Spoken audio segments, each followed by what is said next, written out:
enter.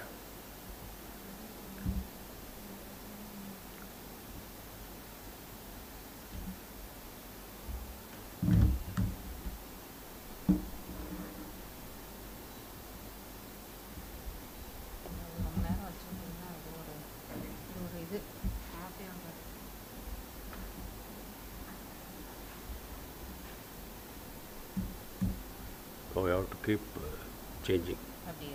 அல்ல அப்படி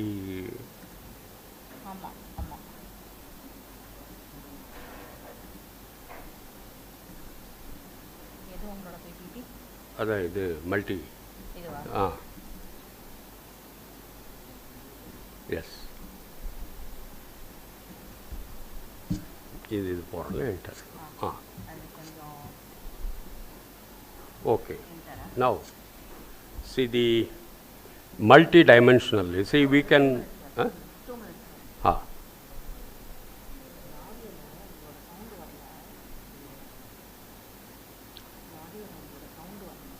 Okay.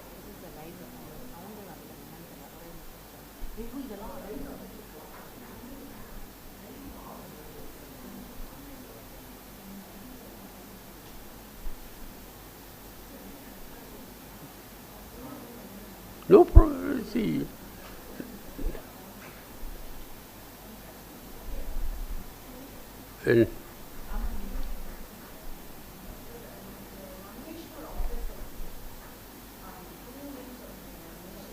Dr. K.V. Ramesh.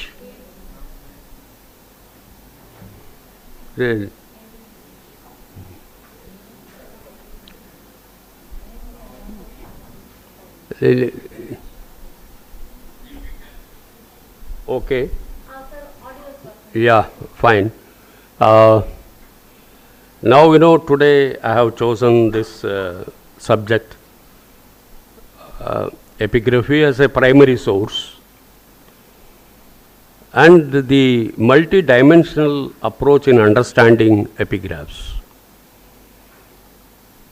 The earlier phase, when you look into the epigraphical studies, the epigraphists and historians were more seriously connected with the political history.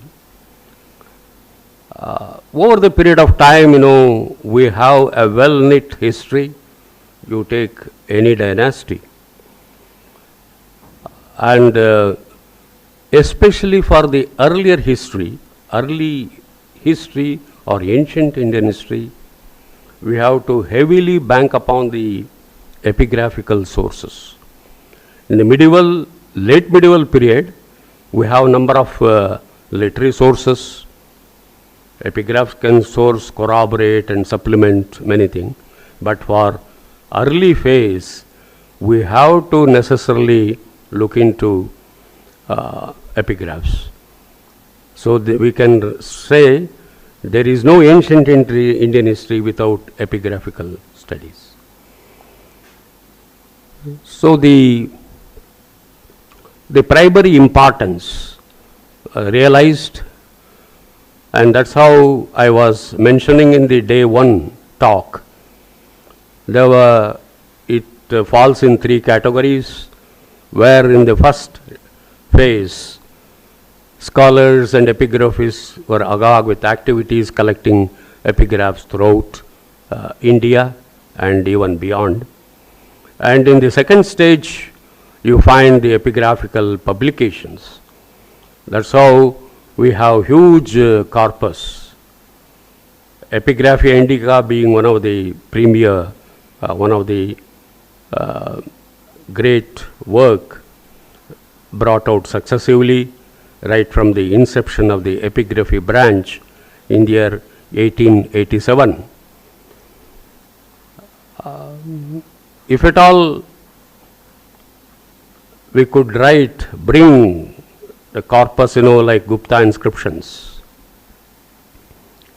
Vakatakas, nearly we have 7 volumes of corpus inscription indicarum, each dealing with a different dynasty. Earlier 1 or 2 volumes where we have the very first volume is connected with the Ashokan inscription edicts.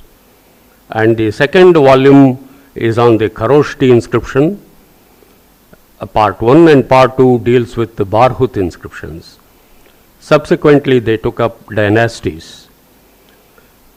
Unfortunately, at some point in time, it could not be continued, the publication. And I feel at a very right moment, the ICHR has stepped in to bring out many volumes on the Pallavas, Kadambas, and many such dynasties. So the dynasty-wise, they are trying to bring some publication. It's a laudable move from the ICHR. Now coming to the, as I was mentioning, we have political history and how we can use the epigraphical material to tap various points, like under cultural history is a very broad area. We can look for the economic history, religious history, arts, fine arts, whatnot. Many aspects are covered in this case.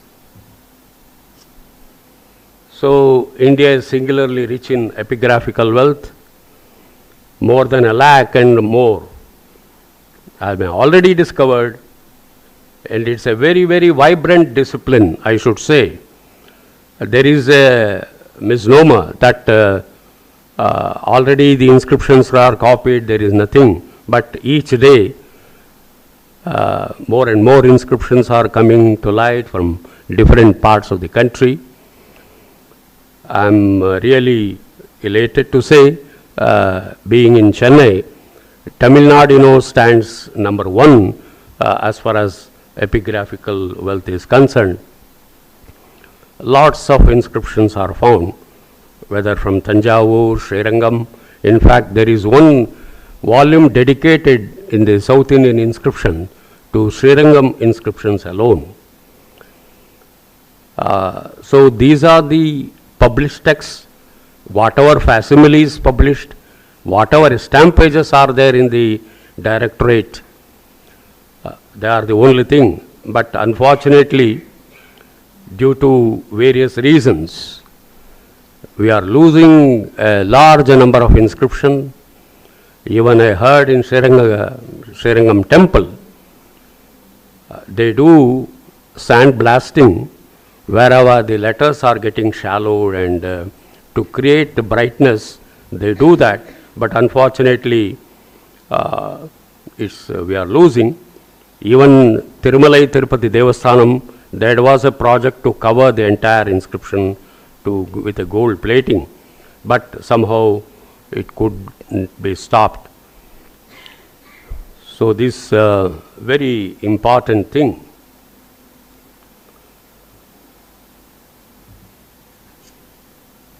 So still a large number of inscriptions have to be brought to light by conducting intensive survey.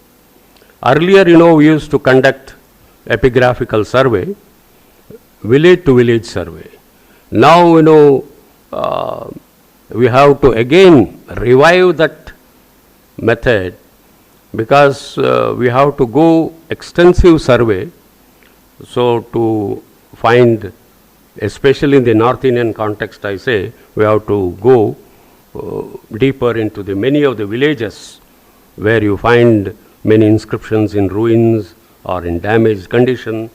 So we have to conduct epigraphical survey in a more systematic and intensive survey to bring many more unknown inscriptions, unpublished inscriptions. So forms one of the very important source for understanding history, culture of Indian people, right from Mauryan. So I am very happy to say, in the context of Tamil Nadu, they are able to push the antiquity of writing right from 5th century or even earlier. There are many inscriptions are coming to light through excavations, Kiredi being one among them, where thou could find early Brahmi inscription.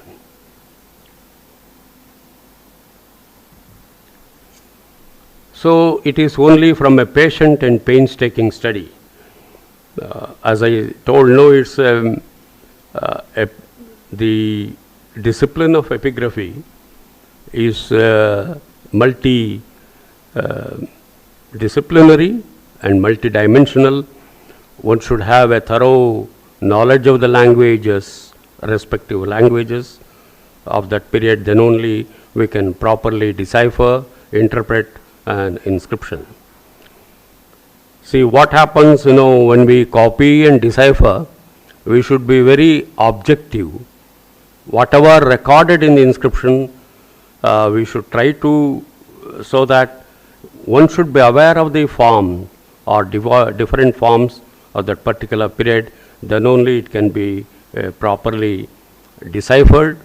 The object of the inscription should be properly reflected. That is the primary duty of an epigraphist, to objectively give. Later on, of course, there are epigraphists come historians who can try to interpret. So a proper decipherment is absolutely essential, otherwise things go lopsided. We will be telling something, it will be. So it's very much essential to be very objective in the decipherment, and then it's up to the other historians also to interpret and bring out the, because the historians, they basically use the primary source, epigraphy, to write history. If at all volumes of history could be written, it's only through primary source like epigraphy and other archaeological sources and other aspects of archaeology. So apart from political history, the epigraphs throw light on religious history, social history, administrative, economic, many aspects of different period. So the nature of epigraphs, I would like to briefly mention here. So I was mentioning in the beginning of my talk here, epigraphs basically falls into two categories. One is lithic or stone inscription, another is copper plates, where we have a number of hundreds and thousands of epigraphs. And there are certain history we could build only through copper plates like Gahadwalas or Maitrakas of Vallabhi, where we have large number of copper plates, and through that we are able to reconstruct or write the history of a particular dynasty. So many are of the donative nature. When you look into the early phase, like inscriptions from Barhut, Sanchi, Sarnath, many places, they are of donative nature. And they also mention whether it may be on pillar or suchi, stambha, many things. So basically, the earliest inscription also throws light on how from different, it's a religious tourism, I should say. Somebody coming from Ahitchatra to Sarnath or Sanchi, they are coming and recording from where they traveled from, and not only that, they give their little bit of their pedigree, like their father or forefathers, like that. So, and what the object given. So this is a very important aspect one should take note of, different, especially the migratory trend of the Brahmanas is one very significant aspect. When we know how from west to east they traveled, the king would have summoned them to perform certain sacrifices. So that's what in the end I would like to mention, how from Kashmir they came down to Karnataka, they settled and be part of the society. So the importance lies in the generally about the personages events of Indian history about which nothing is known from other sources. This is very important. So this we have to look into this. So apart from being vital political documents, there are many inscriptions, and I have here not followed any chronological pattern while highlighting. Only I am showing, it's only a tip of the iceberg, I should say. More extensive work need to be taken.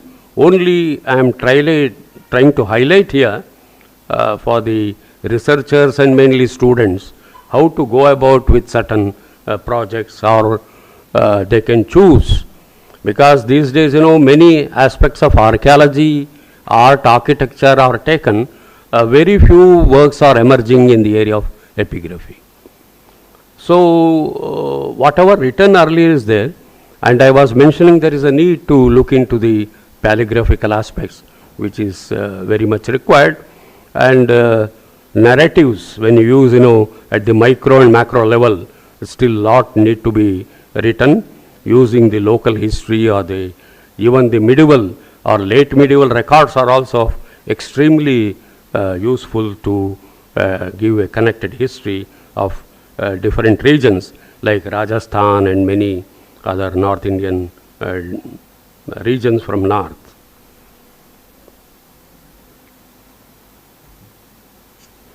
So just as a pointer, I have tried to say how Allahabad Prashasti, each inscription can be, what should I say, you can look from different aspects. For example, a Sanskritist will appreciate and admire how beautiful literary it's a piece of work. A paleographer can see how the Latin Brahmi can be written in different ways and what is the which variety it falls, and he will make a very thorough study of that. And the historian will see the historical aspects. Some religious person will see from another region. So a bigger inscription, any inscription for that matter, from different perspectives, it can be studied. So this one such inscription is Allahabad Prashasti, though it is basically meant to record the great exploits of Samudragupta. So this one example I have tried to give. There are many where we can build the political history, and how corroborative with the numismatics and epigraphs we can try to bring in, because this also mentions the Ashwamedha, and how as a great the lyrist variety or Ashwamedha coins. So a comparative study, how each they complement each other or corroborate epigraphical sources as well as numismatic sources. Even I was suggesting 3 areas can be studied: seals and sealings, coins and epigraphs, their paleographical peculiarities. That can be studied so that we can point out certain special or peculiar nature of their writing. So this inscription gives exhaustive account of political career of Samudragupta and the kingdoms conquered by him. So inscription gives a social condition. So this is an area again we can write, whether Chola, any dynasty you can take inscriptions. One part is the political history, remaining you can take many other aspects. So here I have tried to show Vijayanagara inscriptions. There are many which can be analyzed, and the huge corpus can be used to write different social history, economic history, irrigation system under their regime, so many aspects. So here I have tried to show during Krishnadevaraya period, there was a dispute between Jains and the Vaishnava Jaya, and king interfered. He came, he sorted out. There was a dispute and making them agree and to be friends and raise no points of dispute. So this is a very rare instance where both Jains and Vaishnava Jayas were made to understand. So the social history is again, I told no, I have not followed any chronology. My main thrust being, I have tried to cite only one Allahabad, and there are many hundreds where we can write pages after political history. But the main thrust is on the cultural aspects in my talk here, and how again Vijayanagar inscription. Even now we have that melody, this accepting the dowries and this one. How during the Vijayanagar period itself, they want to look into this social aspect. So it gives a graphic account how learned scholars in all branches of sacred assembled and signed a document forbidding Kanya Shulka. Nobody should accept that, or Varadakshina, any marriage arrangement in that, and threatened punishment by the king and social exclusion from the community for parties receiving either. So, are we not to pick up a leaf from the past and set right the society? It's not something which prevailed in the past. How the king and others in administration take a very serious note of this such issues. And the privileges, this also recorded, like bride and bridegroom were provided with a horse in procession by royal commands, is gathered from inscription. I have not tried to give the specific references, but when you analyze various, one thing, already published inscriptions are hundreds. Only you have to cull out the necessary points and necessary information, especially for the present generation, the students, to make it more understanding, to make it more fascinating, epigraphical studies. I think the cultural history should be highlighted again and again, so they will definitely take interest to further study this. Again, going back, there is a common, this one, our Indians, historians, they lacked historical sense, in the sense, like when you look into the Greeks and Romans, they record the past events. Though there may not be many, few, definitely they had that historical sense. That's why when you look into the Junagadh inscription of Rudradaman, it is not only the contemporary event with that mentions, it takes us to 400 or 500 years. What happened during the Mauryan phase, that is recorded. So this is a very distinct, very clear instance to show, to prove our Indians had that historical sense, and they have cited that. But they gave prominence to the contemporary history, that's how they are recorded. There are many inscriptions, if you look into that, if you probe, there may be many inscriptions which record the past history also, and this is one such important. So, Rudradaman Lake, Sudarshana was constructed during the reign of Chandragupta Maurya, and subsequently conduits were set up during the time of Ashoka. Later on it was repaired how Durdarshana, he says in the record, he made it Sudarshana to look more beautiful, repaired during the reign of Rudradaman. Subsequently, in the Gupta period, reign of Chandragupta, known from their inscriptions.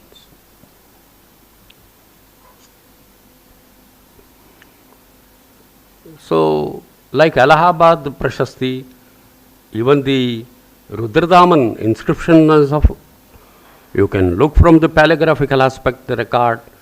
As I told, I am going to mention in next, this one is a wonderful piece of literature. The first of, it's written in prose of very high order. Unfortunately, the name of the composer is lost in the inscription. We don't know who composed, but it's a very high order, that one. Now, throwing light on the economic history of early period especially, even the post-Mauryan period.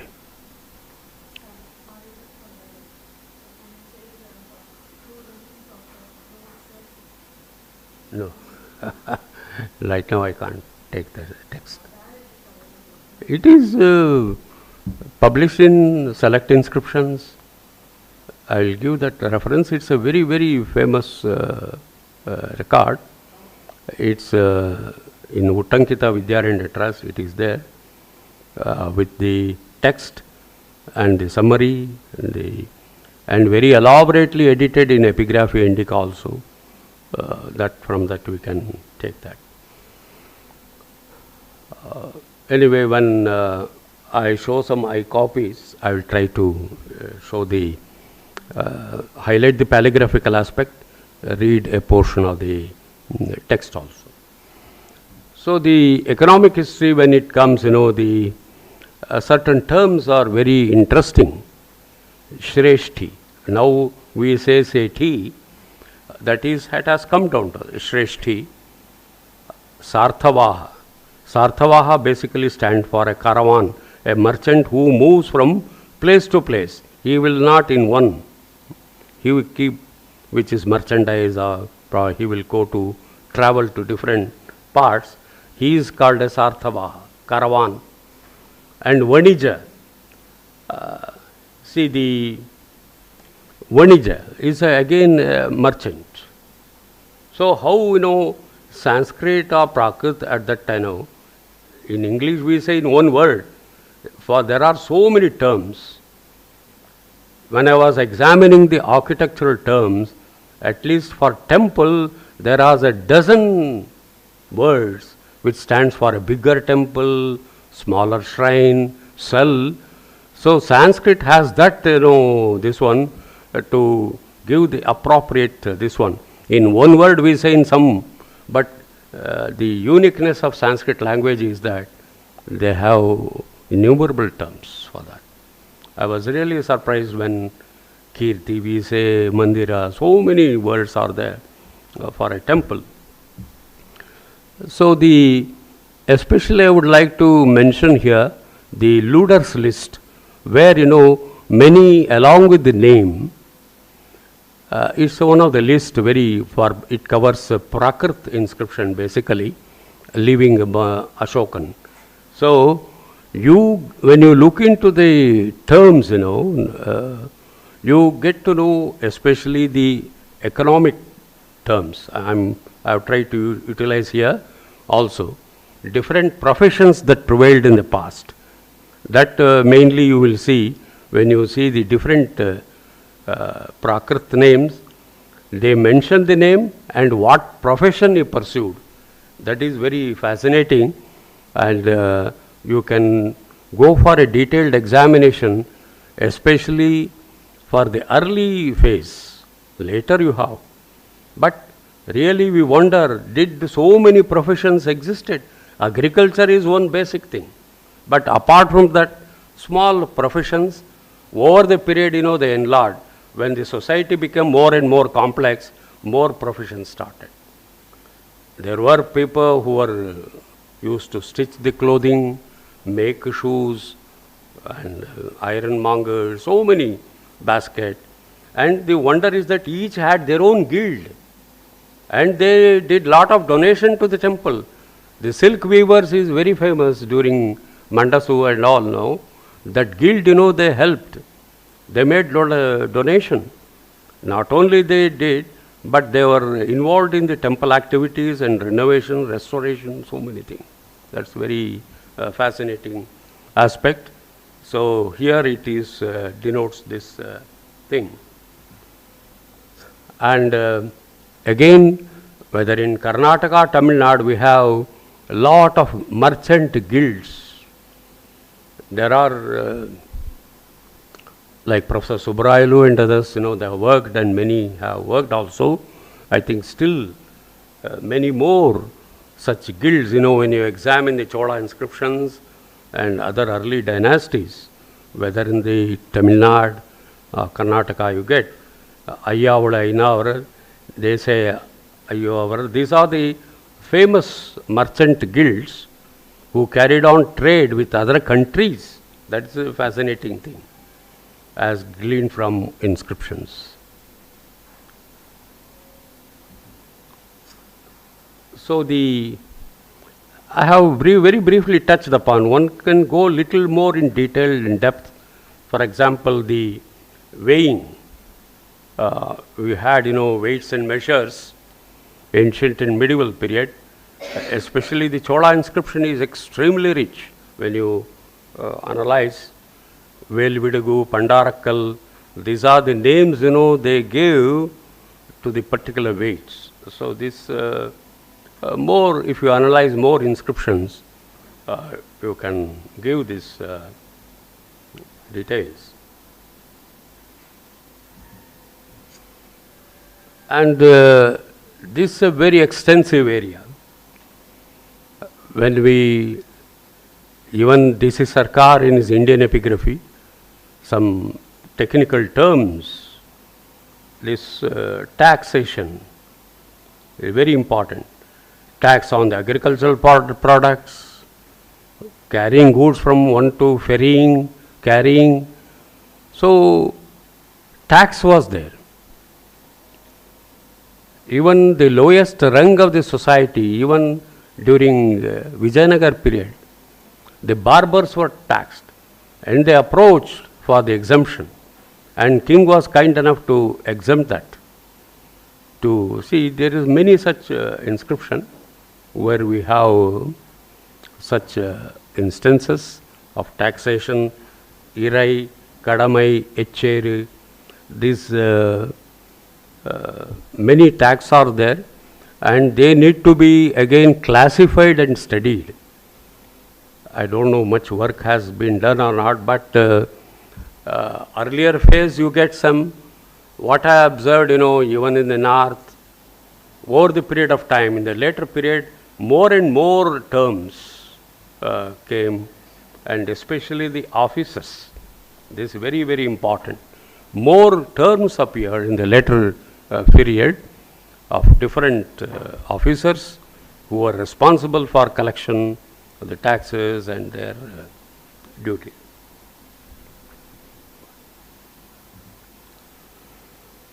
So when we come to the profession, I have taken again from the Luders, range from most utilitarian crafts like carpentry, smithery, highly skilled arts like ivory, Dantakara.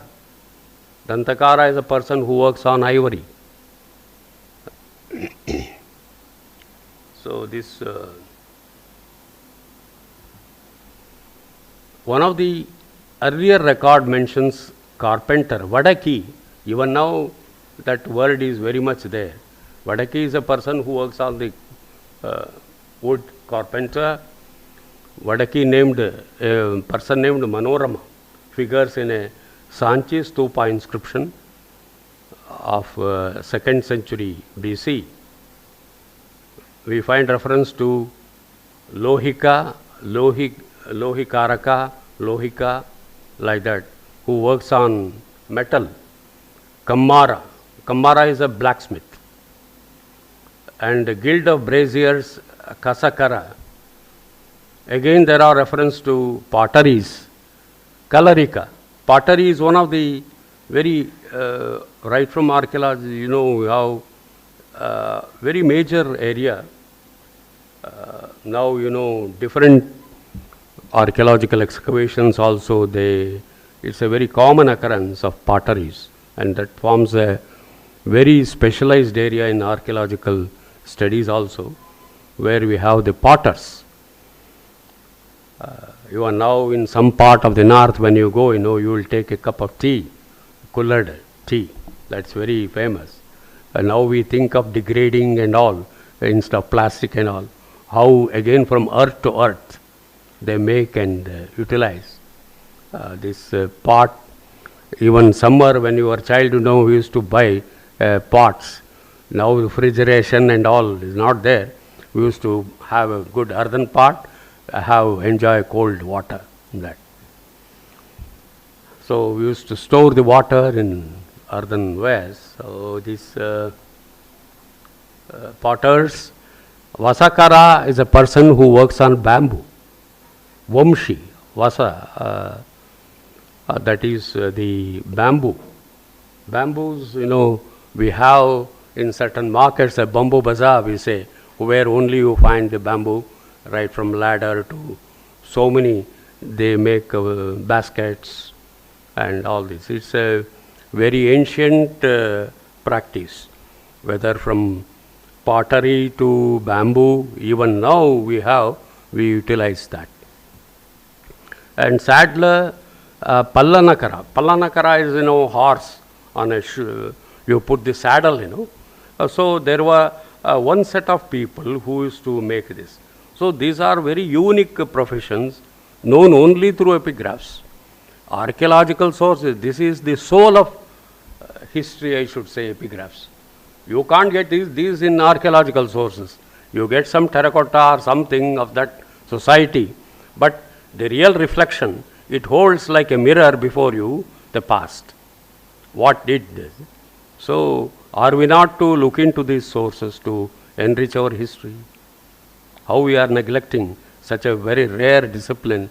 It's a very sad state of affairs. And Padakara is a shoemaker. Pada. Again, shoemakers were another group in the society. And very interestingly, we find, cloak makers, Chimpaka, dyer. No, that is, Chimpaka is dyeing the clothes, making different colors, dyer of clothes. And Pravarikas are cloak makers, Pravarika.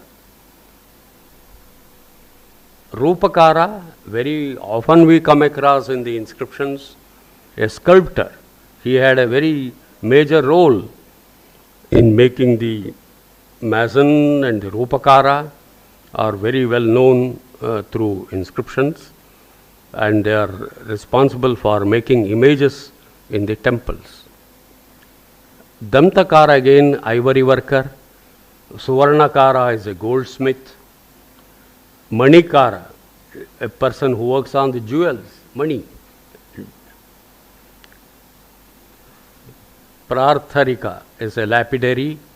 Gandhika, on perfumes. Again, it's a very flourishing trade. Economic history, when you see, we have Gandhakutika, Gandhika, these such terms. This only ancient epigraphs furnishes such wonderful the professions which were thriving in the past. In addition, we have reference to traders who deals with the corns. Dhamnika, a person who deals with the corn. And floor makers, Samitakara. Even now we have floor mill where you go and get this corns or something. Samitakara. Ironmongers is Lohavani, iron. Karpasa. This is again another very important cotton thread, Guntha, and food grains, dhanya. It is a very common among the agricultural produce. Food grains occupy a very prominent position. And basically, since our economy is agriculture and the cattle wealth, and now we wonder when somebody says, in hundreds and thousands cattle were given during a sacrifice, they say it's a eulogy. It's not a eulogy, it's a basic fact. Cattle wealth was there. That's what we get often, that cattle raids. Somebody used to attack and take away that's very commonly seen. And they had huge wealth of the richness of a person. An aristocrat must be possessing hundreds and thousands of cows. That's how the cattle wealth. And our Indian economy, we want to go with Japan now. The trade, the economy, we want to turn around from agriculture to agriculture. Lands are being swallowed by land sharks, where hardly very little land remains. Everywhere it is there. And the saddest part, along with this, we are losing many monuments also. There may be many things which is disappearing. When somebody takes away the land, there some early inscriptions will be there, maybe some ruined temples will be there. They don't bother. The same material they will use for the construction also. That's what when we were reading the early history of the laying down, how they came across this Harappan and Mohenjo-daro civilization, it was while laying a track, they found very beautiful bricks. They want to utilize. At that point, they could recognize the huge, great civilization flourished, and they started clearing, and they could get many such things. So the history behind the Indus. So when we see, you find this. So a normal trend is, if readily available something, we try to use. Instead of going to a quarry or buying, if some good stone slab is there, they use in some other place. It may be a good Chola inscription with something or any inscription. So this how, when speaking of the economy, we are not bothered about our past. We are worried about the bullet trains.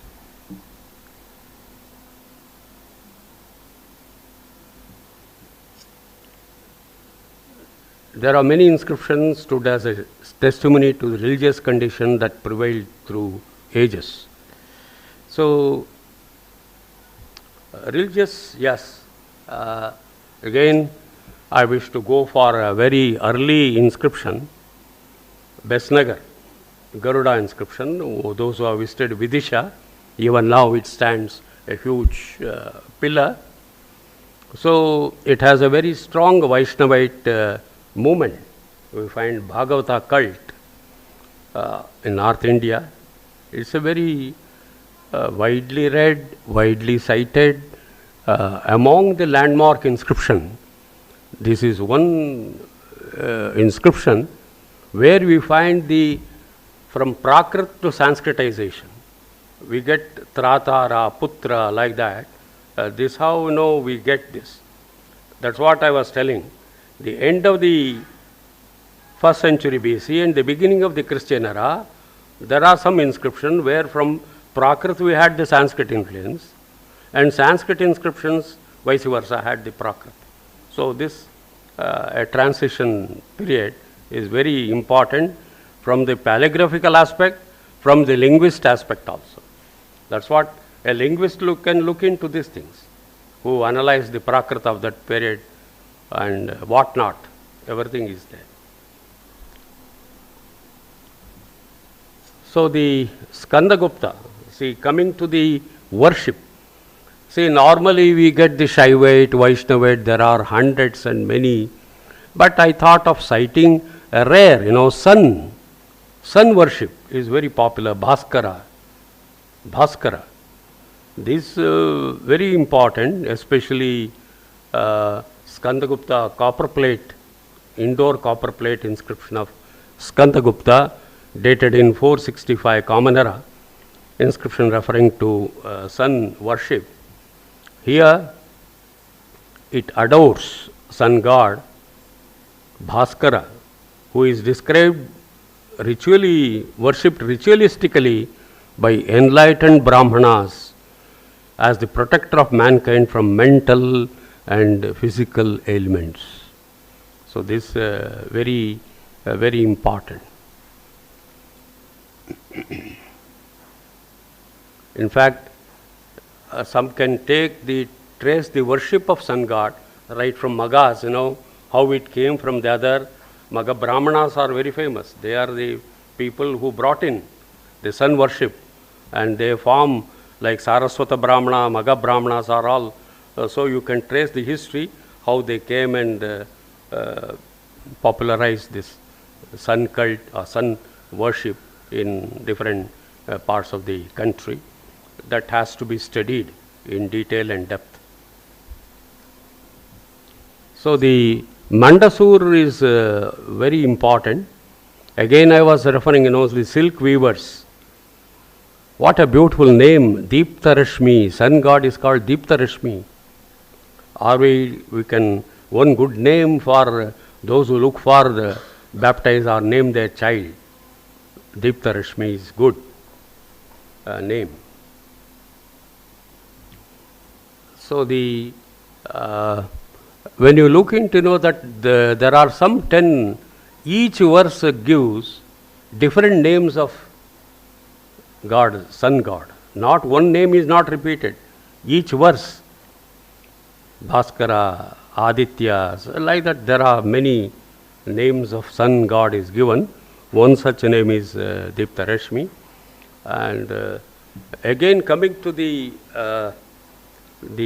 administration, how I fondly remember at this moment, long back when in Kalakshetra, our Professor Nagaswami, with great passion, he used to talk about the Uttar Merur, and he used to bring before us the picturization, how it was conducted, very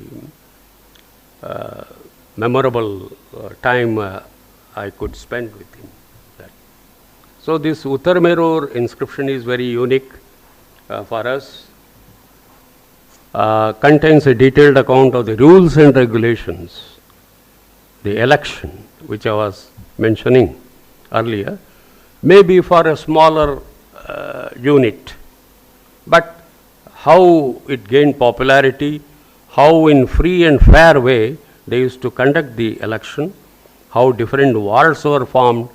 It's an inscription totally dedicated, because there are many inscriptions, you have got side references. But this is an inscription. There are a couple of inscriptions which are devoted to education alone. And this is one such where you study this. To gather more information, you can look for his edited article in Epigraphia Indica. This Chaturvedi Mangalam.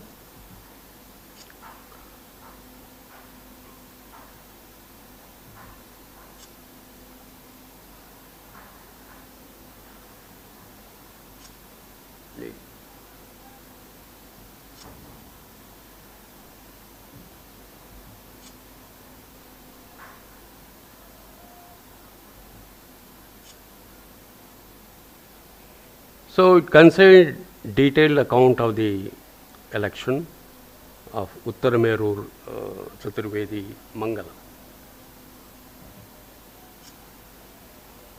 Again, to talk about the administration, now even now recently in the Wayanad, how this distress management, it's not something new. Earlier also the inscriptions, a couple of inscriptions record when there was famine, when there was flood, when there was drought, fire. So the administration used to be geared up to look into this thing, and this what the Mahastan, Bogra district, Bangladesh, now Mahastan is there. Sahagora and Gorakhpur, they all dated to 3rd century BC. They speak about the measures taken to deal with occasions of distress. Distress management now, say. We give very catchy expressions, but it was there earlier among the people. So this Mahastan, the outbreak of the floods, fire, drought, on such occasion, cash as well as surplus grains. When you see this Agora inscription, it's a pictorial representation. On the upper, you have the granary, tree and all, and it is reflected in the inscription also. So it's a very unique inscription. What it is said in the text is also there. In fact, there is signs and symbols in inscription, especially when you go to the Western caves.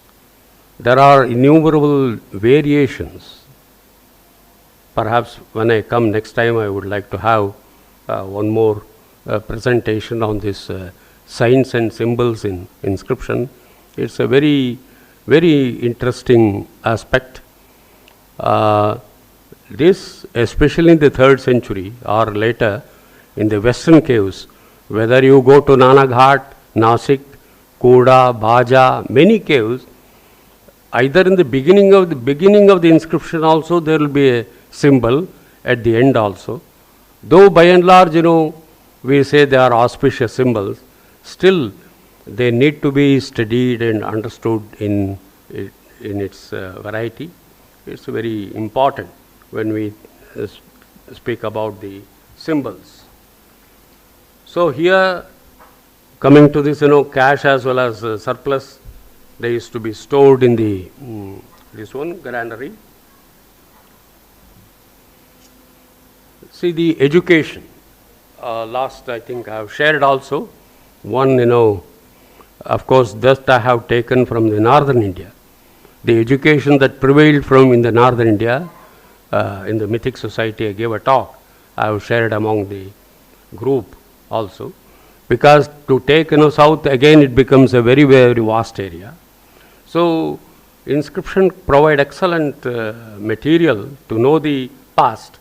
Now we say Indian knowledge system. Are we not to look into the inscription? The wisdom comes through that. When there was one FM, interview, when I arranged exhibition, they asked what the Ashokan edicts has a message for the youngster. I told it has everything. Love thy neighbor, brother, sister, all the virtues, it is embedded. We should look for the wisdom. Wisdom, there are philosophy, wisdom, everything is there. Those who want to work on the Buddhist philosophy, they ignoring the early records, they look. There are many Buddhist inscriptions which are based on that. Earlier when I gave an iconography talk, when the inscription gives a dated inscription, if some Tripitaka or some religious work is mentioned, all later literary works give a very later period. How you will give a earlier historical date? Only through inscription. If it is found mentioned in a Kushala dated inscription, you can definitely give a early phase. Tomorrow you may get some more early inscription, mention of the Veda, Samaveda or whatever. So literary it is there, but all literature are later period. Inscription alone can give a early phase of the historical.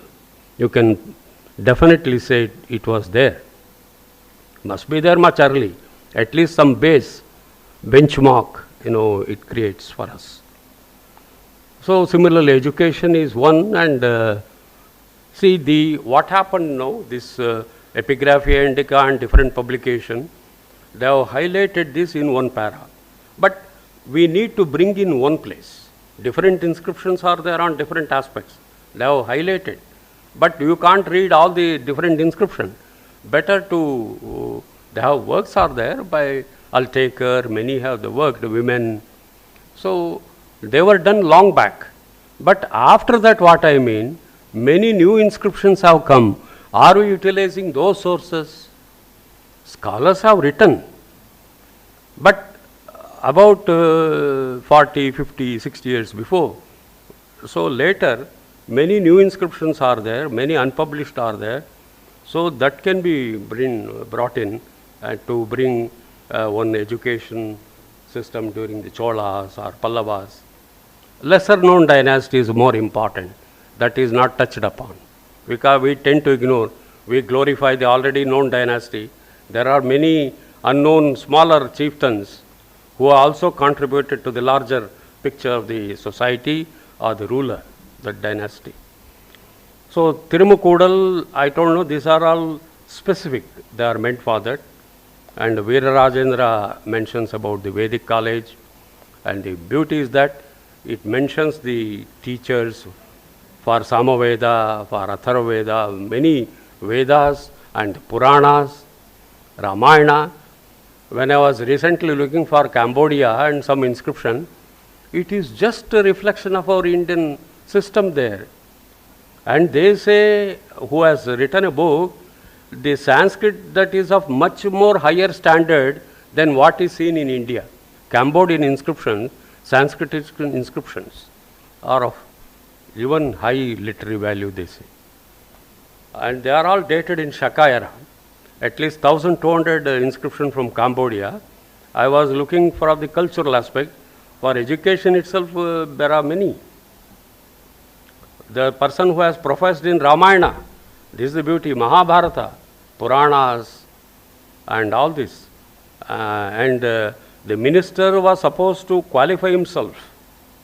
Even the Uttarmer, when you see, what are the qualification, disqualifications? Qualifications, they are very high order of Vedas and Puranas. One should be master in that to occupy that place, position. So this teachers and the stipend given to the students, all are mentioned in this record remuneration.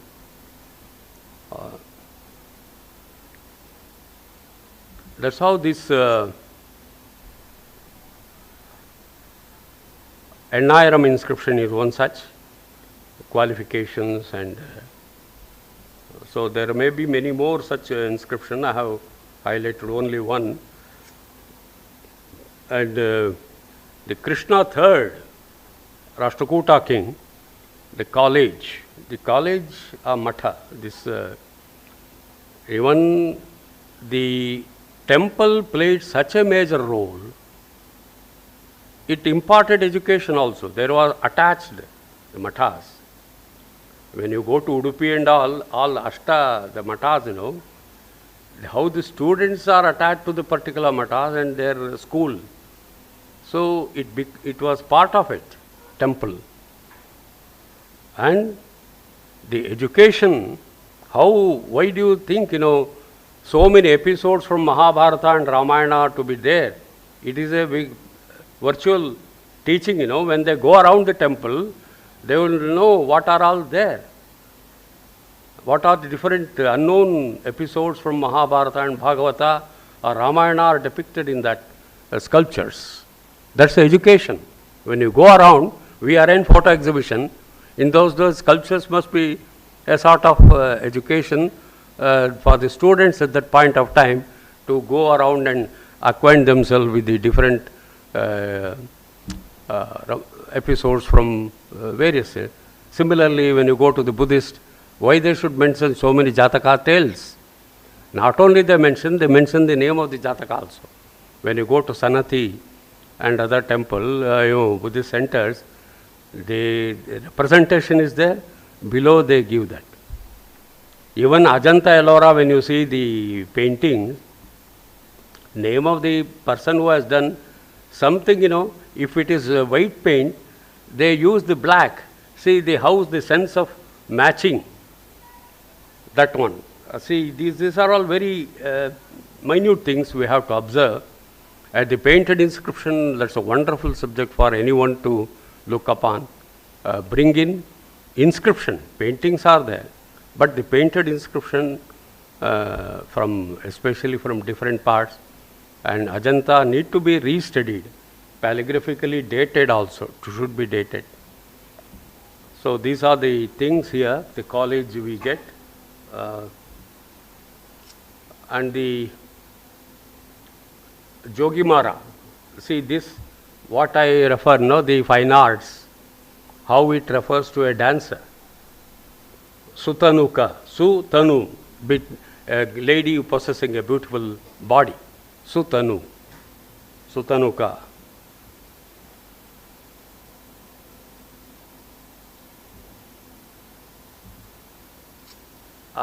Devadasi, and Devadatta, a sculptor from Varanasi. They fell in love. I used to put the students in a later vein, I used to tell the Valentine's Day observed in those days, period. Sometime, we need to break the monotony, and some humor is required in between.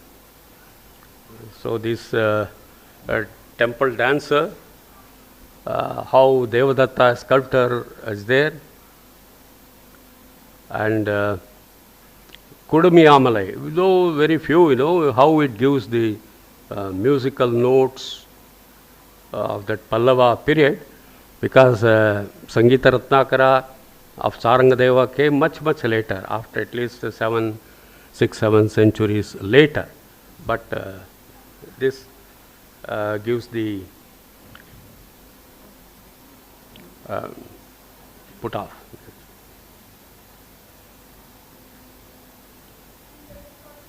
No, you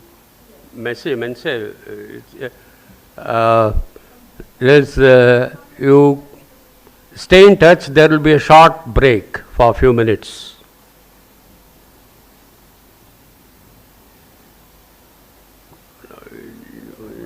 You put off.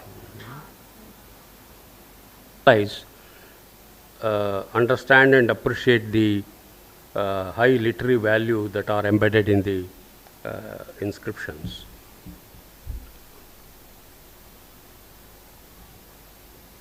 So, the Mora well ornate inscription, Mahakshatrapa Junagadh, are clear evidence of development of ornate style of Sanskrit prose. That is important.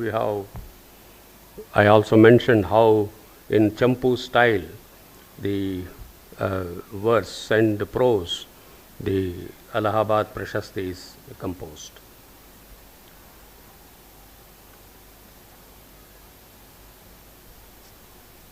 So Allahabad Prashasti proves Sanskrit Kavya style fully developed in the middle of the 4th century Common Era is very important.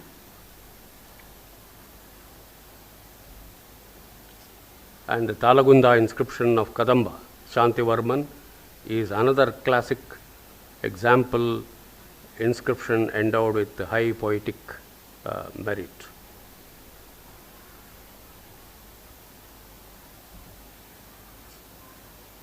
So inscriptions are far-flung in time and space. That some of the inscriptions reflect the ethos and mores of the period under which they are written.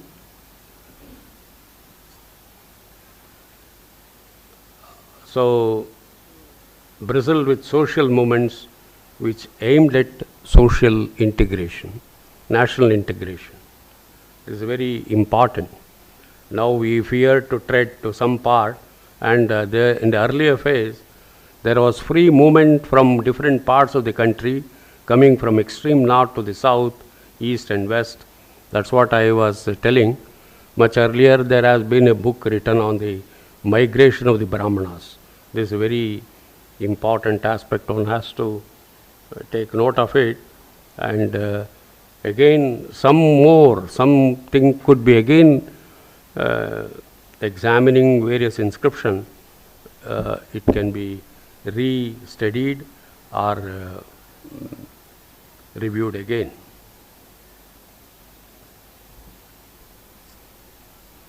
So this an inscription from Heragu in Hasan district, Karnataka, belonging to the Hoysala dynasty, dated 1217 Common Era. It gives the names of some members of a Kashmiri family which migrated to the village in Karnataka. That is, they also say Sharada Mandala, the inscription. Hoysala, there are not only one, there are many which mentions. So from Bhadrahu in Golavishya. Golavishya is the Gulmahar, the present, what we call it, a subdivision of Kramarajya in Kashmir Rashtra. So all these details are furnished in the inscription, how they came down and assimilated. I mean, not only they came, they married and settled here. So the cross-cultural things, some elements from that region they got it and got infused. So adding to the richness of our culture. So whenever we say, we carry our culture. That's how when you look even the inscriptions, basically from 5th, 6th century onwards, basically along with the trade and other thing, our language and literature also went to Southeast Asia. The Brahmi script or the Sanskrit language. So when they traveled, along with the other trade, they they carried our culture and became part of it. And note this migrant Kashmiri family contracted marriage alliances with the local populace and they settled. So ancient Indians developed trade contact Southeast Asia. That's why when we speak of epigraphy, we talk about the greater India. Now not in the modern context, which include the SAARC countries and very often the Southeast Asia like Java, Sumatra, Borneo, all these are very important. So a large number of inscriptions found in Southeast Asia, which are very akin to Indian epigraphs in respect of their language and script. Find this not a very prominent, and this curve also is missing, is not very prominent in the Kushan. So this is Kshatrapa, and this is Kushan. Time permits will take in one go from early Brahmi to the Box or Gupta to see the difference or the evolution. At least I want to cover in these days, at least up to Brahmi, that is early and late Brahmi. And maybe in the next sequence, I request her to have it in after a few months, maybe in the beginning, the next year or somewhere, where we can keep the continuity. And this workshop should happen frequently, not in one after another 5 years or 4 years, they think. Even organization, ICHR and all, or IGNCA, I don't want to take anything. They are not showing any interest in these workshops. It should happen. How we will train the students? Next line of epigraphists. If it is not done, with this basic knowledge only, they can try deciphering inscriptions. But it's a collective effort from all the faculties in the departments and ancient archaeology diploma. It's a deplorable situation as far as epigraphical studies are concerned. I'm very sorry, after 44 years of line in this, I'm feeling still it is not given. When I joined the branch, you go to each department, there was a great eminent epigraphist heading the department or having imparting knowledge. But it is given a go-by now in this area. So this is Ka, and the same continues with the Maurya, this Shunga, Ka. Ga, what happens, they made it little cursive, not fully cursive, little. and they brought this. In the Mauryan, you had exactly inverted V. And in the Kushana Kshatrapa, the left arm is shortened, sometime with a footmark. So this left, getting shorter and shorter in course of time. So this is the, it's not exactly curve in the later phase, slightly you find this Ga. So it is a transition where later, the Kshatrapas of Mathura, I told, they brought the pen technique where the thick reed, a little bit of calligraphy started in, I should say, along with, it's not paleography and calligraphy. They go together, but calligraphy to make it more appealing. That's what when I say the Rumindi pillar inscription also has calligraphy, I said. Because you see the pillar inscription, edicts of Ashoka, highly polished, and individual letters got attention. Each limb, perfectly formed. But in Boulder, he didn't have scope. He wanted to utilize the entire area in a very bold manner. So for beginners, it would be very difficult to write either Gujar or Brahmagiri or any such edicts. It's difficult. So the approach with the true pillar edicts, they can go slowly to the other edicts of, so deciphering will be much more easy, either through slab inscription or pillar edicts, because they are polished and well written. When you see, each alignment they maintain, each letter is got from line to line. Why head mark appeared? Why you write beautifully on a ruled paper? Otherwise, you can't maintain it, because you can start and end. That's why copybooks are written with this one. So the main alignment is important when it comes to the head mark.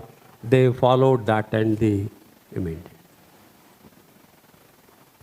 So Ga is like this, and Gha, it is, the bottom gets slightly flattened, flat. In Mauryan, you see this uneven size, just like that.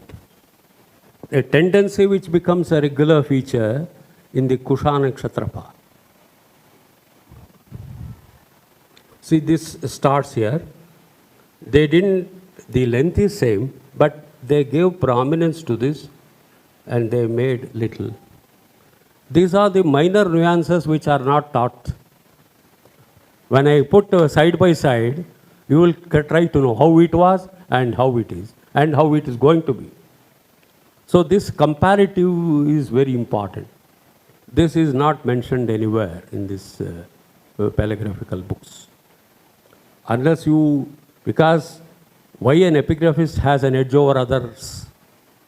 Because practically we handle, we feel. When I went to Athirana, I had a feel of it. When I touch the inscription, you get thrilled. You get that vibration. How that engraver would have done it. That passes, that energy or whatever that, when you feel an inscription, it's a different experience. It gets to your body. That.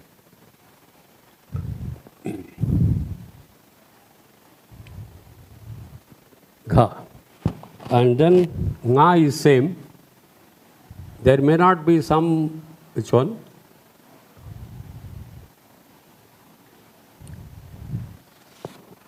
And then the Cha, Kakagana Cha is same.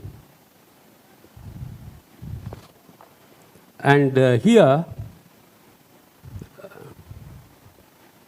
no head mark here, but in one go, the pen held, it goes in one stroke.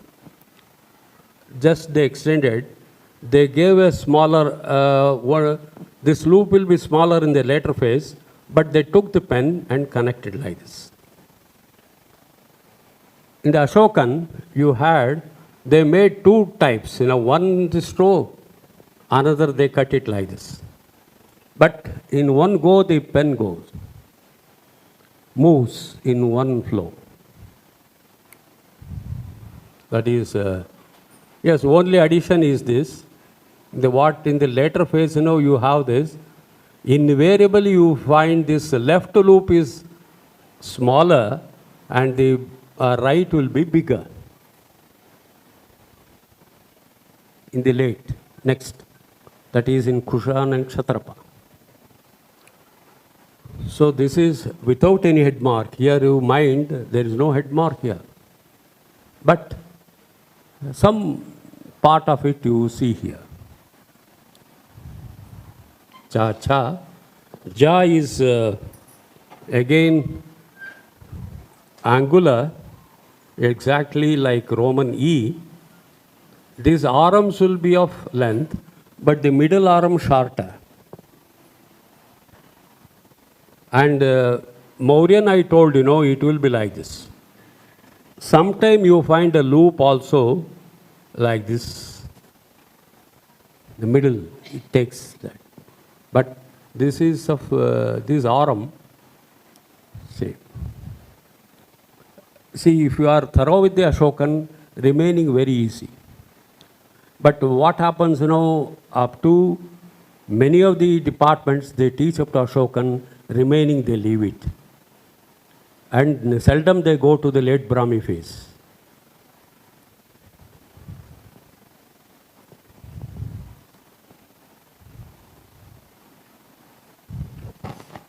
And Jha, though not there, but I wish to include here, it is same.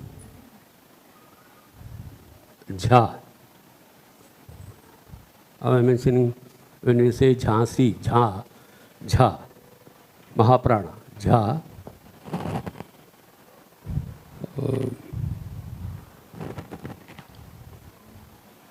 Cha cha ja jhang nya. Nya will be one stroke. Upper stroke is same, okay? But in the middle, they just left it like this. In the Mauryan phase, not only that, they brought it to the equal length here, extended. But this is a very important change. But in the later phase, this upper also takes a hook and this also takes a curve. The later phase.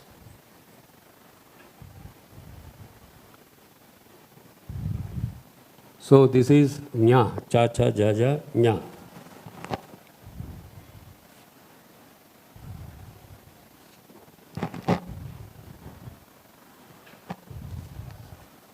And Ta, it is just like a Roman C. And this one letter and few more consonants like ta, ta, tha. They have not, over the period, till Gupta period, you don't see any change. It is the same without any evolution. So this continues in all the remaining phase also. And tha is same. One ta, tha. Da is the same, typical Mauryan, no change. And this, to connect it with the Nagari now, the entire, angularity will just vanish. It takes a curve now. When you write Nagari now, this curve, just it takes like this. And only thing, you are adding a stroke above. So, to see the evolution from early Brahmi, 3rd century BC to 12th century Nagari, it's in one go. It's difficult. That's what I was insisting when we have the Sanskrit textbooks to show the development of Nagari. Each Sanskrit textbook, right from Kashmir to Kanyakumari, you can use the cover pages to depict at least 8 stages of the development. It's a visual impact. When the students keep seeing each day, they know how Nagari is written now. They think it is all of a sudden how it emerged. It has a history. Script has its own role. So this, the department takes some initiative. You can show Tamil inscription also, or from central India, from Sharda to any part of the country, you can touch upon with Brahmi, and it's now it is there. Sanskrit, the Devanagari, of course, it is quite well known. Textbooks can be shown. And in the last page, you can one para about the antiquity of writing in the world civilization, how it developed in India, and you can connect them with a few inscriptions. So a wider knowledge can reach to the students. So there is no takers for these ideas. That is the whole issue. So this da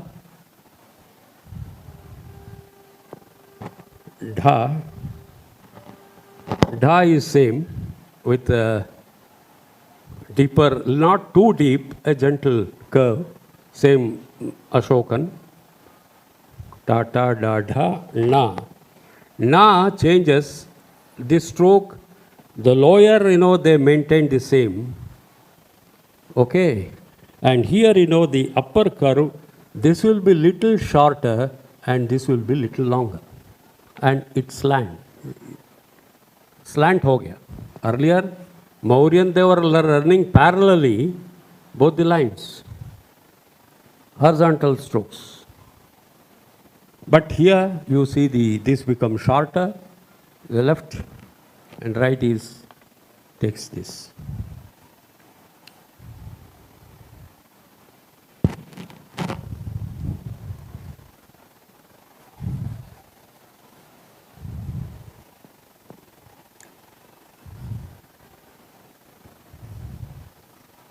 That's what when the departments, provide a bigger board, I play on this, because wider the board, I can show contrast. Sometimes, they give very short, small, where I have to keep again, it's difficult. So I would be doubly happy when they go with the bigger board and this.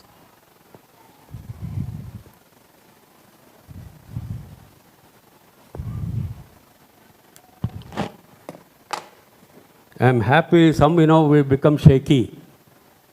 I'm a bit firm also when I hold and draw the line. So it's a good exercise for the nerves. When you reach 70, it starts trembling. चक में अलग अलग होता है. When they ऐसा हिल जाता है when you write हाथ.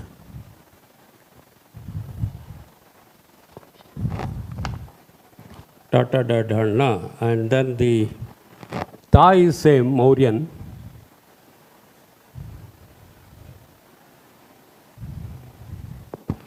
And this no change here, Mauryan. And angular, this same.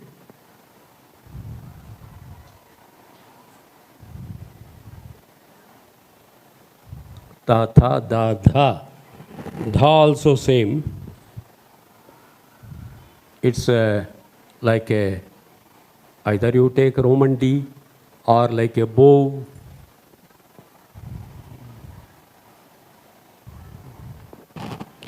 And na, yes, same.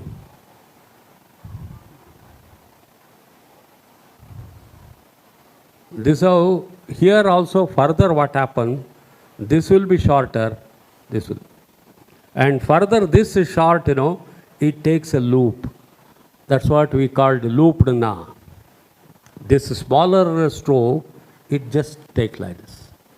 In later, in the Gupta and other, that is,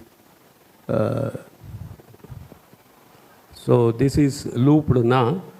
And na will be shorter. We have looped ta also. That will be little deeper, like this. Looped na will be short. It's not that, this one. So when you read, try to know many inscriptions. It's by handling, seeing. You will come to know these minor nuances of the letter. Otherwise, nobody can know this. They bluntly give some computer generated charts and just end with that. Why should I stand and write? So that I can explain you. If I just put it on the screen, I can sit and with a laser, that is not there. When I write, you will also follow. You will write. Otherwise, it's not something, a movie where you see these things. ऐसा नहीं है ना, देखते क्या देखेंगे. Sculptures, iconography class you can enjoy. Sculpture they explain features, but these features have to explain here. The letter features of the letters. Huh? Yes, yes. Correct. Because for entire thing, the mother script is Brahmi. Whether you go to Proto-Bengali, any Northeast, any script, it is basic. From there only the modifications are seen. So you can easily relate to these scripts.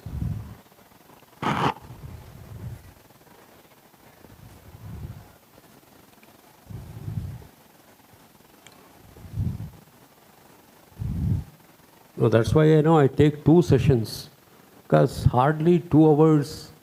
Sometime, they invite for 45 minutes, you teach calligraphy, means what I will do. It's very difficult, because it's not just like that.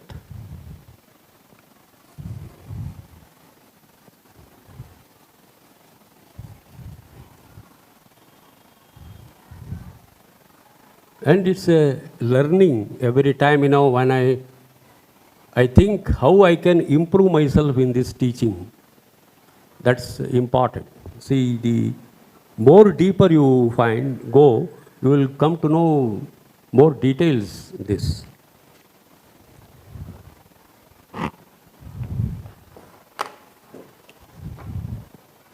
And here, this important thing you can notice, Pa gets bottom.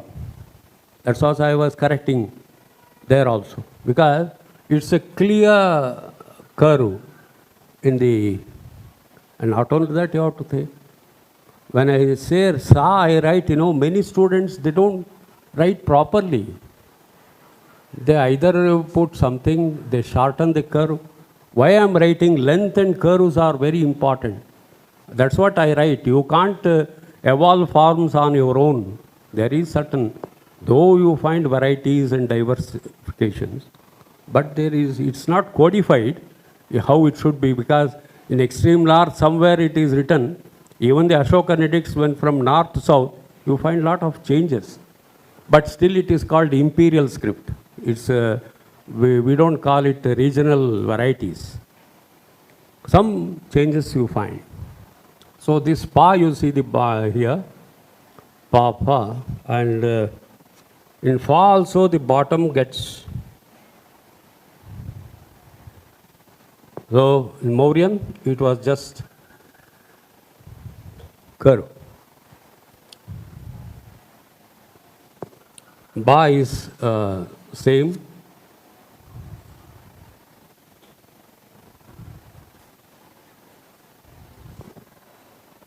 And armchair, same Bha. One stroke.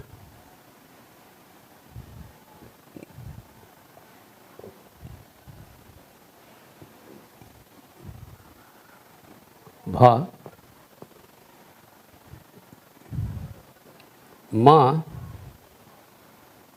Both you have.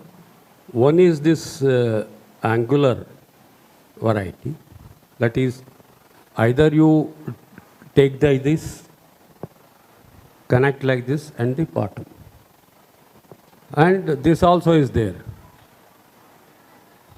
Some inscription, like Sahagora and earlier Mahasthan, there is a small space seen here in between.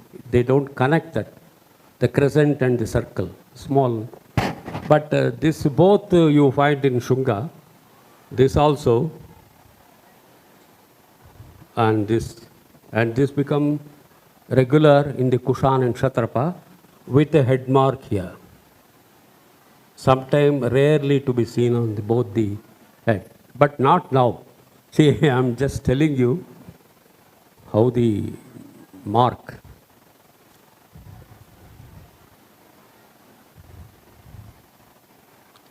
Don't you feel with this skill you can teach another 10? That's what I am telling day one. You create another 10 will go to other places. It's not every time one has to rely on Ravi Shankar alone. It's time to pass on the mantle to some other young scholars also to take ahead this. India is such a vast country. That's what first I am going to Guwahati, create another line of scholars there. Everywhere it is needed, right from Jammu to deep down the south and the east and west. Such is the richness of our epigraphical wealth. Every part of the country needs to be touched where they have forgotten this. North Indian universities are still not in that condition. They need good epigraphists. Still many inscriptions are coming, nobody to decipher them.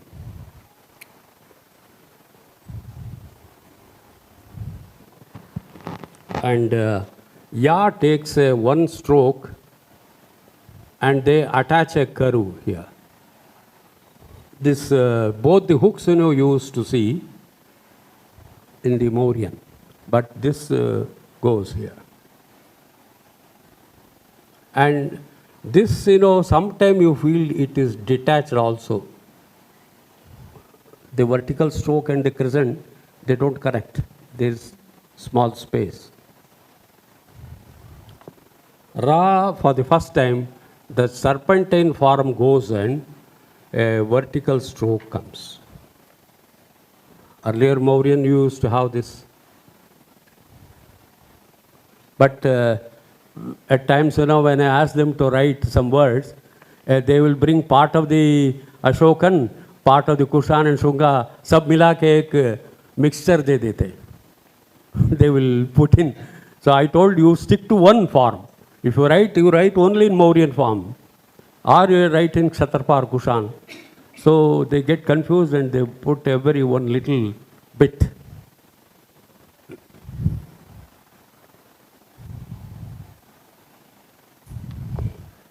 Yes, La, you find this here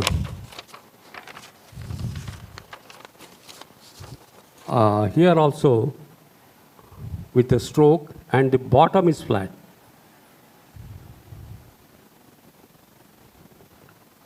Ya, Ra, La.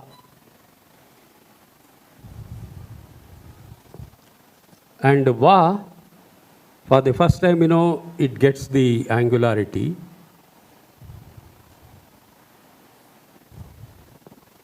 In the Mauryan,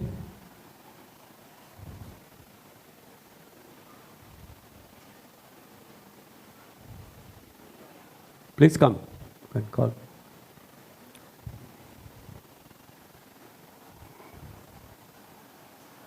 This Yara, La, Va. And Shah remains same. This is Shankara Shah.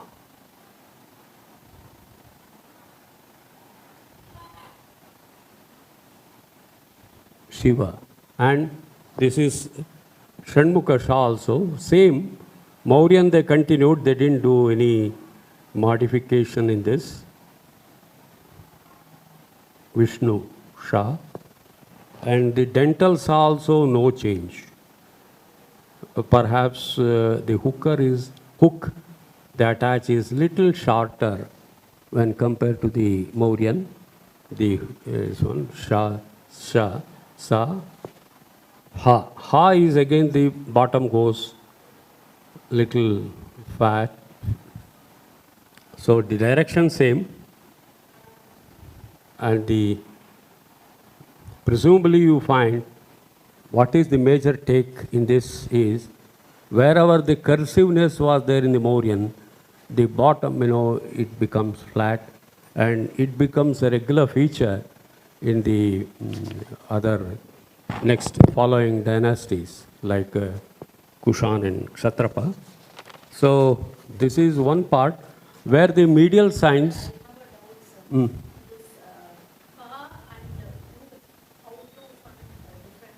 Pa? No. This who is like this. Okay. And Pa and they take it little above. See, this is Wu, but this stroke is not there. But in the next phase, it is very clear where with the head mark, they equalize also. Equalization of the vertical. So, this Mauryan Wu is like this, simple. But here, here it gets the full length in Mauryan. This vertical stroke length and horizontal of same length. But here in the Kushan, the Shunga, this length they curtailed. Because this is a very important move. When you see the Gupta and all, this is just like a small.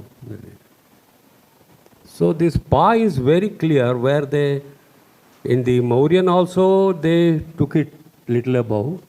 And in the, it becomes flat and they took it.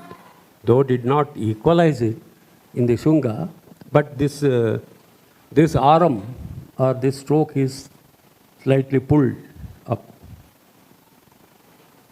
So this, the medial signs, the conjuncts are almost same when compared to tomorrow. We'll go with some copy of the pillar edicts of Ashoka and the Barhut inscription. Otherwise, I have suggested, I think PDF you can download and practice. So, under 10 minutes I can engage.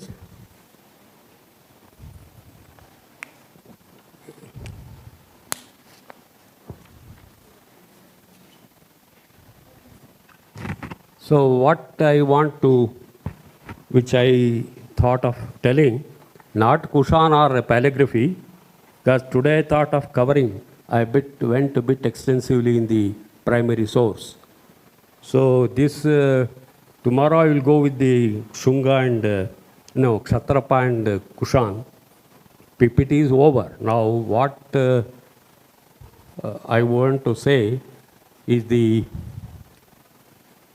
categorization. If you put, a bit of chronological frame, I want to give for different scripts here.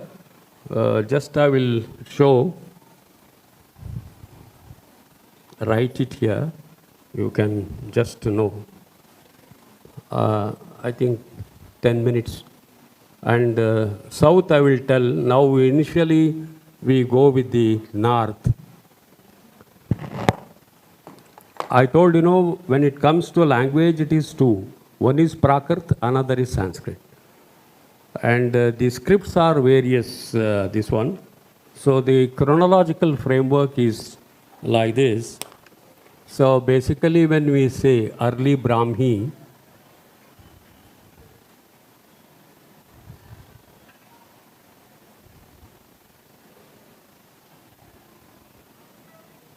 so 3rd century BC. Now, when I take, the south, it goes a little further. Tomorrow I will go with that. 3rd century BC. And the language comes, first phase is the Prakrit.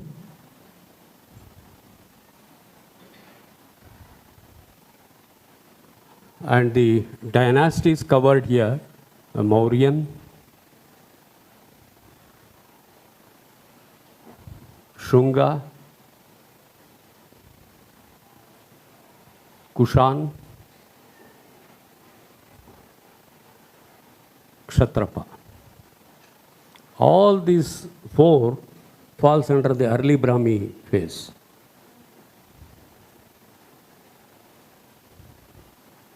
So ranging from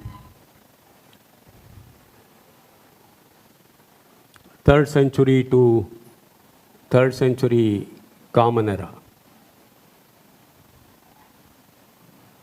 Here I told the first 2 centuries, end of the 1st century BC, beginning of the Christian era, there's a transition phase where you have Prakrit leading way to the Sanskrit in a big manner, where Prakrit inscription having Sanskrit influence, and Sanskrit inscription similarly having Prakrit elements in that.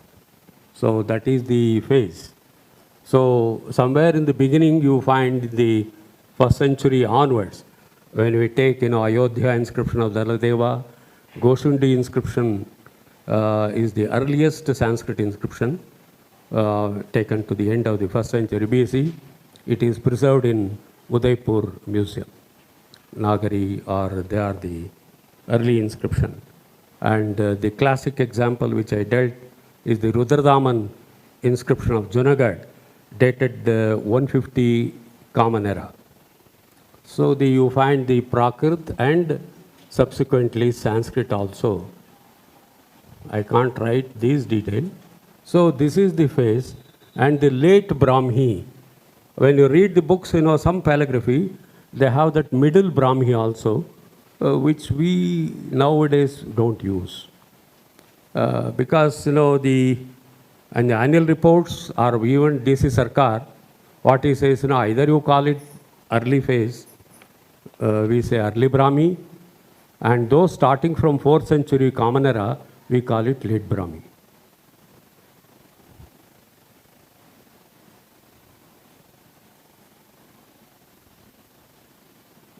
So this period we can put 4th century to 6th.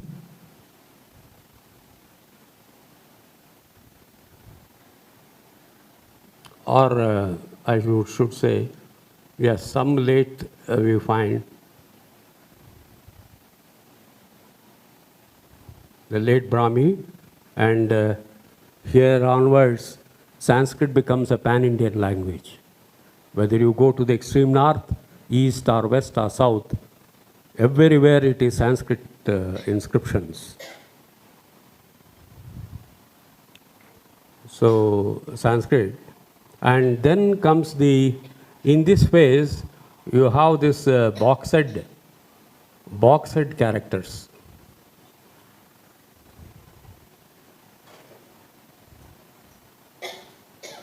And also nail head.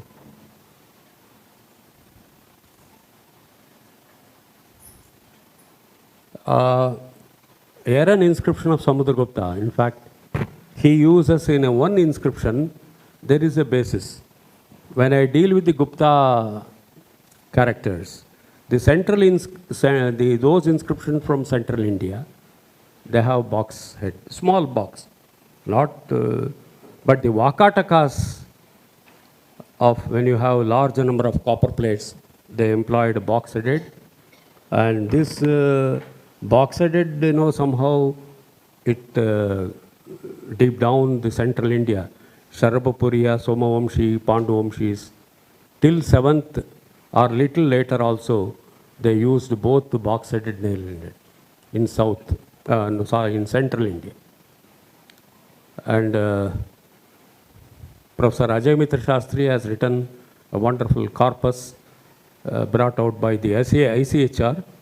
There is a book on Sharabapuriya, Somavamshi and Panduvamshis in 2 volumes. The introduction, he has discussed some calligraphical aspects also. It's a wonderful work, which all of you, and a lot of text, facsimile and summary, all are there. So this is, we put it somewhere beginning from 4th century to 7th, a little later also, you find nail-headed. Then comes the Siddha Matrika. Again, remember, everywhere Sanskrit only. Script changes. Siddha, that is, you put that. Siddha Matrika.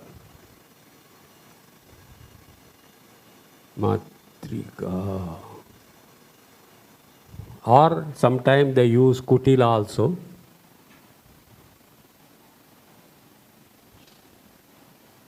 So this from 6th century up to 8th you find.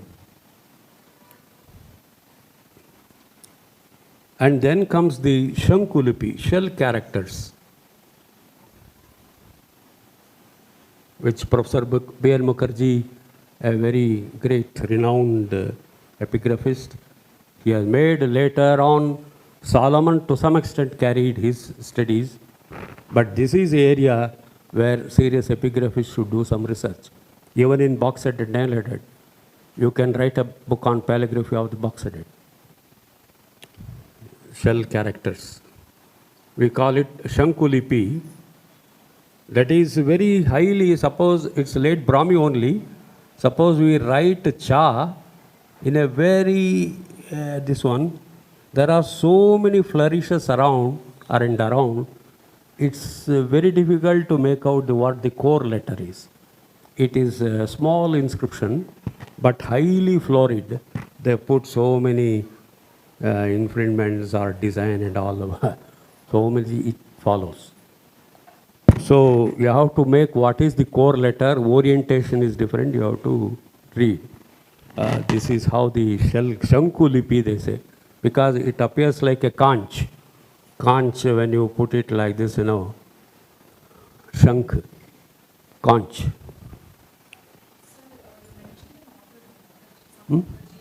Professor B.N. Mukherjee. B.N.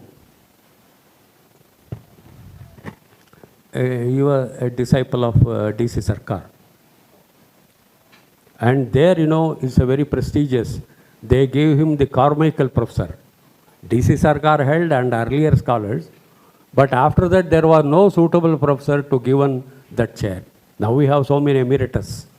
But Carmichael Professor is a very, again, very highly prestigious. Perhaps nobody could fit into that role, like Bhandarkar and others who were great scholars.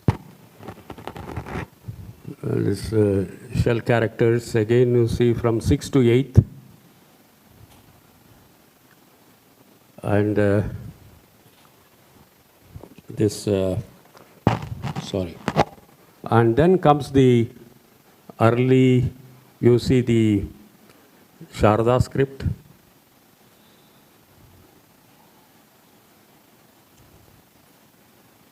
Sharda, it makes a beginning somewhere in the late part of the 8th century. Unfortunately, the inscription-wise there are few, but very huge as far as the manuscripts are concerned. A number of manuscripts. But in Kashmir, Martand and all, no, it's a very popularly used. I don't have time, otherwise I could have shown one presentation here. So this is, this has a long history. See, the manuscriptology and inscriptions are not different. You require, for earlier history, you have to look for epigraphs. That connects you to the letter, to the manuscripts. How one can be without knowledge of the early script to know, all of a sudden you can't come to early Nagari or Proto-Bengali or Grantha. There is a history, and that leads, and paleography-wise, you know, they are little different. And you see the early charts, Bueller and others, they have quoted many manuscripts also. They have taken inscription, they have taken manuscripts also. So to see the Tibetan and other, you know, it's closely connected to Siddhamatrika when you see the Tibetan inscriptions with this one. Sharda, it has got the 16th, 18th, because it continues. Paleography-wise, you know, Ojha has given 10th and 11th century in his chart, but it has a long history, beginning from the, and goes in the late medieval period also. Then come early Nagari.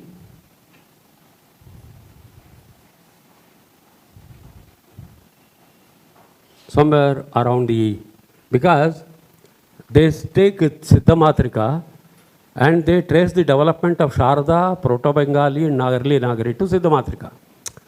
Though Siddhamatrika is highly flourished one, but it becomes simpler, but they track it to the Siddhamatrika only, its development or its origin. And then the same period, end of 8th century, you can take, because when you look into Epigraphy Indica, there are very number of inscriptions with high flourishes. It is actually Siddhamatrika, but they have named it as early Nagari. So the distinction between Siddhamatrika was not very clear and early.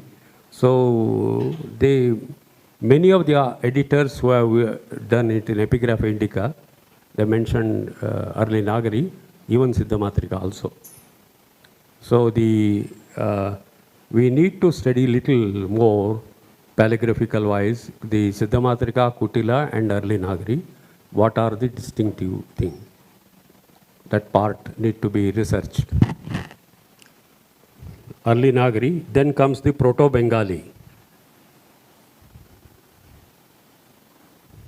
So this, they trace it to the early phase.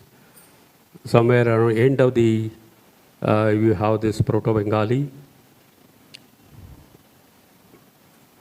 And later it comes to little later 12th, 13th century Bengali script.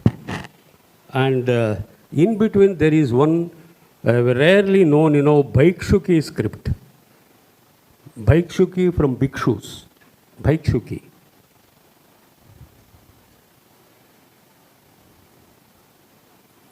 See, Bhaikshuki, hardly half a dozen inscriptions are there, mostly known part of the Bihar. The Buddhist monks or Buddhist, they used for their religious purpose, uniquely have written an article in Dr. Ramesh Chemical, that later commemoration volume, paleographical aspects of Bhaikshuki script. I have article on that where I have tried to analyze the paleographical aspects of the script. For example, I will show you, rarely when they write, it looks like a late, but all falls under 10th century. But they have tried to use late Brahmi. But when you see the characters, you find like this. The head mark is attached to the sideway. Rarely. That's a very different type of this. This is Bhaikshuki of 10th century. So this is how, and later comes, these are all the little early inscriptions where you have, and 11th century onwards you have this Bengali, and around Marathi, and Gujarati around 14th, 15th century, these regional scripts and language. For Marathi we write Nagari and language is Marathi. But the rest of the language and script are same name. Marathi is written in Nagari script. But the Bengali you have that separate script. Gujarati you have. But all around 15th century you find this little earlier. And D.C. Sarkar in his Indian epigraphy, he has given what is the earliest inscription and what is the late. All the language wise he has given. Script wise also he has given. You can note this. With this, I am concluding my session. And tomorrow we will see similarly the South India. Because I didn't want to bring both, it will confuse. So in South Indian context, what are the early Tamil Brahmi and others we will see, and its development. Like this tomorrow, basically we would like to go with the remaining part of the paleographical, so that on the concluding day at least I would like to touch upon the Gupta box-headed and nail-headed. With that, I think I may try to conclude that. Okay, thank you all.